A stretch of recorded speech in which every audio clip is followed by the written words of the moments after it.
Swamiji, it's important for us on the spiritual path to develop trust in God. How do we do that completely?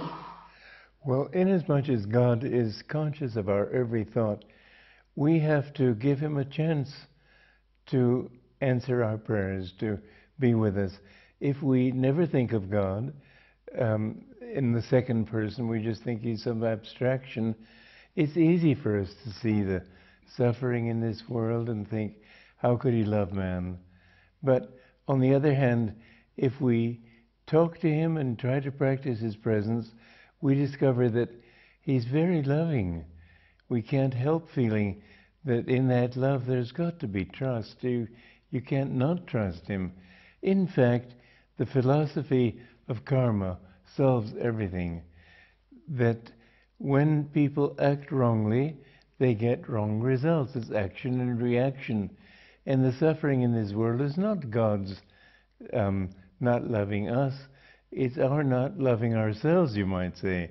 It's we do things against ourselves when we try to hurt others, or when we are not honest with others, and so on. So that rationally, understanding the law of karma helps.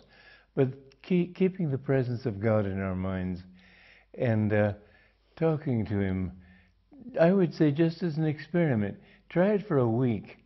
You're surely going to feel something. Most people accuse him and never talk to him. Give him a chance. You'll see that he's entirely trustworthy.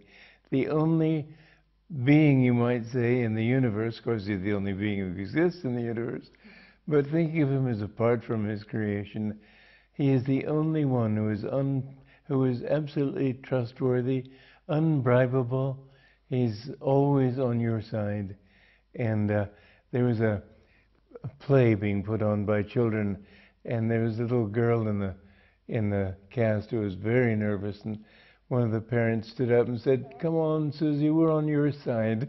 Well, he is on our side. Swamiji, is there a way to step by step develop that trust by trying it a little bit at a time? Well, I think that's certainly also true, that you trust him in little things before you trust him in big things. Test him in little things. And you'll find sooner or later you can give your whole life to him. You're going to die anyway. There's nobody who can prevent that. But he will be with you all through eternity. I don't know how to say it. He's your friend, and you can test his friendship and discover it when he comes to your help in even little ways. Swami, you mentioned practicing his presence. Yes. How does that? I think that's the point I'm trying to make. That if you practice, you see, most people think of God as he in the third person. We have to think of him in the second person. And if we exclude him from most of our thoughts and just pray to him before breakfast or something, that's not enough. Practicing his presence is always sharing everything that you do with him. Talk to him in the second person. I know there's a beautiful book, Letters of a Modern Mystic. It's who was the author? Frank Laubach. It's a lovely book. He speaks of, as he practices this, he came to feel that God was always there, just behind that couch, just behind that typewriter, just outside the window, and just hovering, like a tangible presence. But if you share every thought, every action, like you're eating breakfast, don't just give it to him in the beginning and then eat and think in terms of how good the food is, but God, I'm taking this strawberry, and God, I'm drinking this coffee or whatever.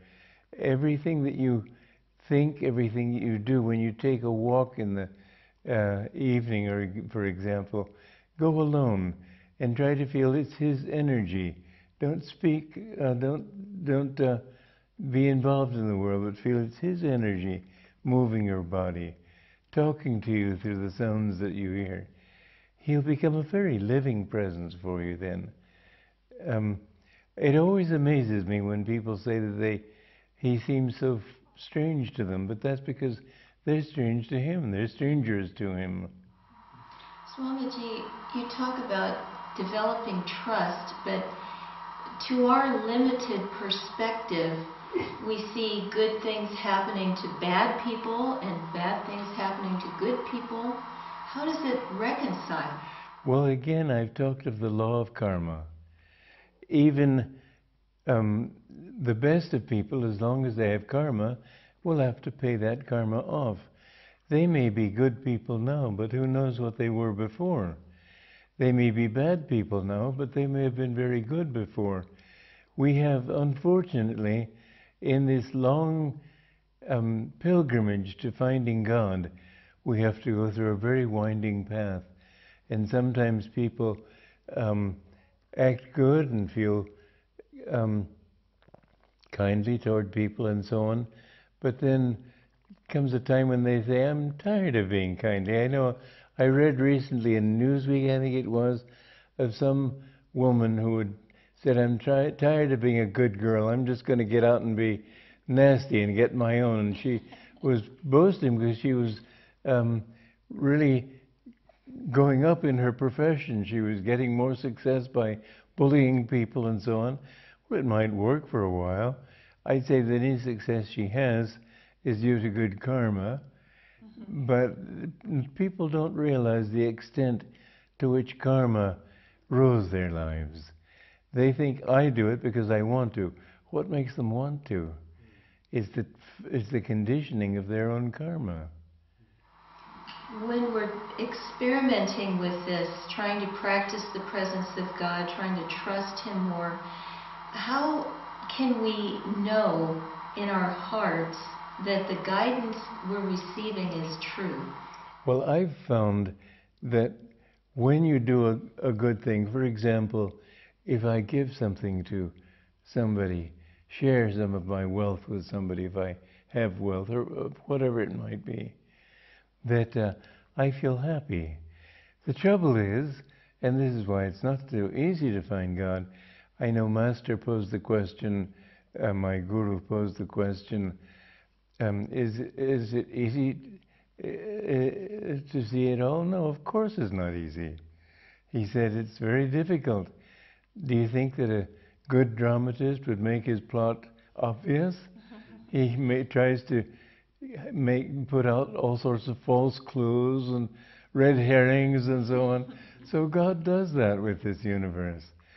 So there are, for example, you feel a certain pleasure in giving, but there may be pleasure in wrong things too. There's a certain amount of pleasure in revenge.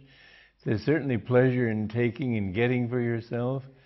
There's pleasure in victory, even in a bad cause. There's false pleasure and good pleasure. So what would be the right kind of pleasure?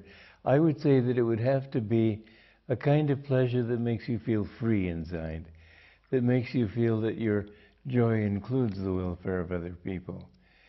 Free, and the next thing I would say is that if that joy takes your energy upward, in other words, two things. First of all, is it expansive? And secondly, does it raise your energy? We talk of heaven as being above and hell being below. These are really directions in our own body. And when the energy goes upward in the body, we feel freer, happier, more expansive. When it goes down, we feel more and more confined in our egos. So any deed that you do, if you find that it helps your energy to rise, it will be good. So even positive thoughts raise the energy in the spine? Yes. And so when we're trying to find true guidance, if there's calmness in the heart and... Calmness would be certainly important. You can't have an excited feeling. It has to be calm freedom. Swamiji, in your own life, did this practice come naturally to you? Well, I don't know. I don't think anything came naturally. I had to work for it. I had the disadvantage of going through reason. if I had loved God from the beginning, I'd have gone straight to Him. But the way I learned about God in my church, it was the Anglican Church. I have to say, in all honesty, and I beg the forgiveness of my fellow Anglicans, God to me was absolutely boring. I didn't want anything to do with that kind of God. And so I thought of everything else but God. I sought truth. But gradually through that search, it did come. And even by reason, I came to the point where I understood there has to be a God. And that God can't be a policeman or a judge or somebody up there nodding approval or disapproval. It has to be consciousness of which I have to be a part. And I decided I would seek that consciousness. But did Yogananda encourage you to develop a personal relationship? When I met Yogananda, he did. He always encouraged me to see, he said, if you have a vision of God as Divine Mother, for example, see in those eyes infinity. Don't limit God to the personal. But the personal can be a doorway to the infinite, and if you have no doorway, it may be very hard to reach there. Even the Muslims, who very strictly reject all symbols and all images, they have that black stone in Mecca, which they bow to. You can't get away from some outwardness. It's just human nature. In developing that connection, did you have to visualize a particular form? I've always thought of God as my Divine Mother. To me, it's a sweeter image. But growing up in the Christian tradition, was that sort of a big shift? Because Well, I didn't really grow in the Christian tradition inwardly.